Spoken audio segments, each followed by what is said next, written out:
स्वतःचं सामान्यत्व फार छळू लागलं की म्हातारीच्या पिसाकडे पाहावं. स्वच्छंदपणे कसं उडत असतं हवेत.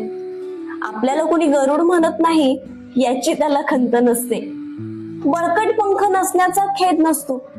आकाशाचा अंत गाठण्याचा हव्यास नसतो आणि पृथ्वीचा ठिपका होऊन जगण्याइतकी उंची गाठण्याचा मोह नसतो.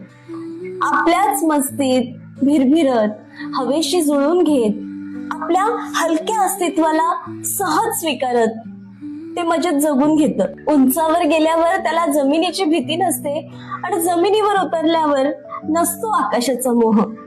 म्हणूनच आपलं सामान्यत्व फार सलू लागलं की बघावं निसंग भिरभिरणाऱ्या त्या म्हातारीच्या पिसाकडे.